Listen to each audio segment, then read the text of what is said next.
He is the Harvard professor, psychology professor, whose news bestseller is Enlightenment Now, The Case for Reason, Science, Humanism, and Progress. Steven Pinker. Hello, sir. How are you, sir? Great to meet you. I have been following you for a very long time, and I've always felt you were a necessary corrective to the kind of society we live in, where the media is, of course, by their nature, never reporting the good news. And you're the guy who has, and whenever I've quoted you to people, I must say, you can tell it's shocking because they're shocked. Yes. The good news is what is shocking to people. So why don't you give us like the top few things that, I know you talk about poverty and health around the world, that have greatly improved in the 21st century that people are not really that aware of. Well, we can begin with life itself. Through most of human history, right. Life expectancy at birth was around 30. Now it's 71 worldwide and 80 in the more developed parts of the world. Education.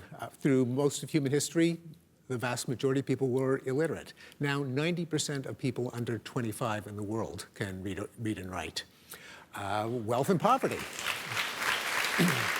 By the way, in polls show that virtually no one knows these facts, that people do worse than, as Hans Rosling put it, chimpanzees picking bananas, because the chimpanzees pick at random and people are systematically too pessimistic. Wealth and poverty.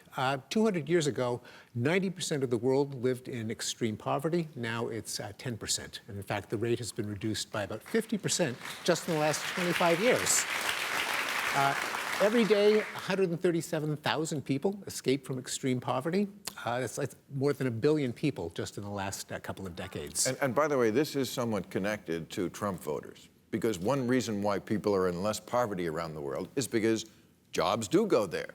Exactly, jobs that we used to have here, now people who used to work at subsistence level, now they're working in a sweatshop, and that's actually a step up, right? Yes, free trade has not been good for everyone, but it's been, on average, right. good for humanity as a whole. Peace. Even though there are horrific wars that continue to go on, the rate of death in war worldwide is about a quarter of what it was in the 80s, about a seventh of what it was in the 1970s during the war in Vietnam, to say nothing about what it was in the early 50s during the Korean War or World War II. Safety. We are about 95% less likely to be killed in a car accident, a plane crash, to be mowed down on the sidewalk, to die in an industrial accident, even to be struck by a bolt of lightning. We're 99% safer than our ancestors were a century ago.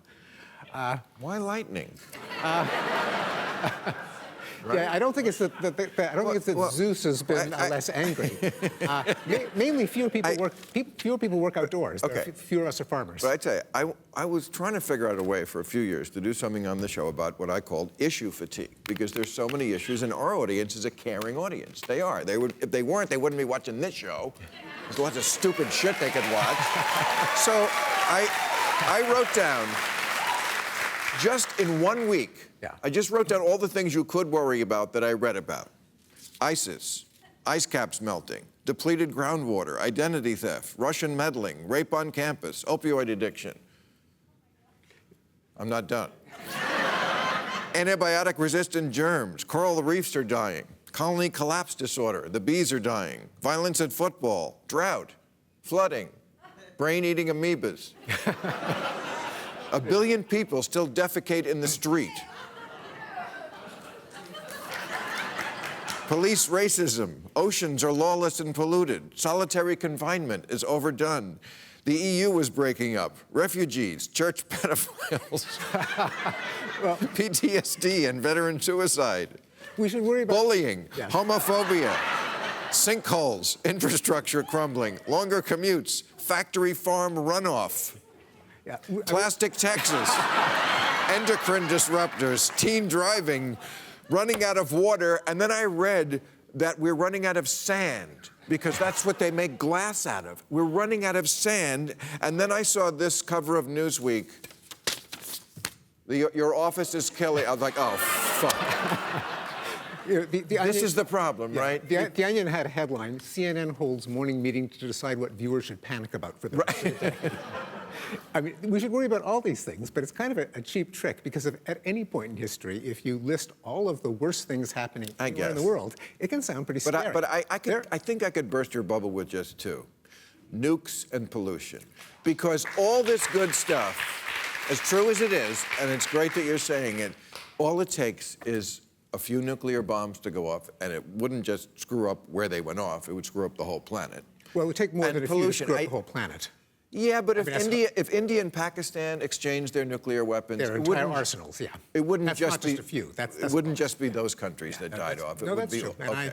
I talk about that. And that's possible. That is possible, and we should be giving much more attention to it than we do to terrorism and emails and a host of other issues. And also, I don't know how the people who are walk back the idea that they said 10, 15 years ago, we only have 10 more years before we have to do something drastic about climate change. Well, that was 15 years ago. Yeah. I mean, what's going on in the world today, I mentioned a little bit in the monologue, the record heats. I mean, people dying in Japan and places where they never did from heat. We're not even starting on that. Well, we are starting on it. We're not doing nearly enough, and it is the greatest threat facing humanity. But there are roadmaps to decarbonizing the economy that we have to implement and accelerate. They include both policy measures like a carbon tax, so that every economic decision that everyone on the planet makes factors in the But we're not doing it. That's the thing. There is no carbon tax. Let's start. Yeah. Are you for a carbon tax? I am. Look, There's a good Democrat. See, just there. I am. Yeah, not that hard.